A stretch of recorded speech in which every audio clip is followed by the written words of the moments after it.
തലേ ദിവസം രാത്രി മുതൽ രാവിലെ വരെ മഴ ഉള്ളൊരു ദിവസമായിരുന്നു കേട്ടോ. അതുകൊണ്ട് തന്നെ നല്ലൊരു പീസ്ഫുൾ ആയിട്ടുള്ളൊരു മോർണിംഗ് ആയിരുന്നു. ഇന്നിപ്പോൾ ബ്രേക്ക്ഫാസ്റ്റിന് വെള്ളയപ്പം കുറുമയാണ്. കുറുമക്ക് വേണ്ടിയിട്ട് ഇതാ വലിയൊരു വലിയുള്ളി, അതുപോലെ ഒരു തക്കാളി, പച്ചമുളക്, മല്ലിയില, ഇഞ്ചി, വെളുത്തുള്ളി ചതച്ചത് അതൊക്കെ ഒന്ന് റെഡിയാക്കിയിട്ട് വെച്ചിരുന്നു. ഇനിയിപ്പോൾ ആവശ്യത്തിനുള്ള വെളിച്ചെണ്ണ ഒഴിച്ചു കൊടുക്കുക. പിന്നെ അതിലേക്ക് ഒരു ടീസ്പൂണ് നെയ്യും കൂടി ചേർത്ത് കൊടുക്കുക കേട്ടോ. അതെന്തായാലും സ്കിപ്പ് ചെയ്യരുത്, അത് നമ്മളെ കറിക്ക് നല്ലൊരു ഫ്ലേവറാണ്.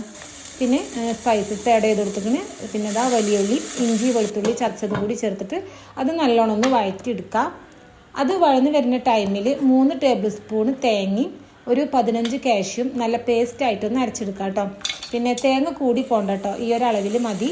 പിന്നെ അതാ വലിയുള്ളിയൊക്കെ വഴന്ന് വന്നപ്പോൾ തക്കാളിയും പച്ചമുളകും ആഡ് ചെയ്ത് കൊടുത്തിക്കണേ. തക്കാളിയൊക്കെ നല്ലോണം ഒന്ന് വെന്ത് സോഫ്റ്റായി വരുമ്പോൾ മഞ്ഞൾപ്പൊടി, ഒരു ടീസ്പൂൺ മല്ലിപ്പൊടി, എരിവിനനുസരിച്ചിട്ട് കുരുമുളക് പൊടി, ഗരം മസാലയും കൂടി ചേർത്തിട്ട് ആ ഒരു മസാലപ്പൊടികൾ ആ ഒരു പച്ച ടേസ്റ്റൊക്കെ മാറണത് വരെ അതും കൂടി ഒന്ന് വഴറ്റിയിട്ട് നമ്മൾ അരച്ച് വെച്ചിട്ടുള്ള ആ ഒരു അരപ്പുണ്ടല്ലോ അതും കൂടി ചേർത്തിട്ട് നല്ലോണം ഒന്ന് മിക്സ് ചെയ്യുക. കറി നല്ലോണം തിളച്ച് കുറുകി വരുമ്പോൾ പുഴുങ്ങി വെച്ചിട്ടുള്ള മുട്ടയും കുറച്ചധികം മല്ലിയിലയും കൂടി ചേർത്താൽ അടിപൊളി ടേസ്റ്റിൽ എഗ് കുറുമ റെഡി ആയിട്ടോ. ഇത് വെള്ളയപ്പത്തിൻ്റെ കൂടെയും അതുപോലെ ചപ്പാത്തിയുടെ കൂടെ ഒക്കെ അടിപൊളി കോമ്പിനേഷനാണ്. എല്ലാവരും ഒന്ന് ട്രൈ ചെയ്ത് നോക്കി.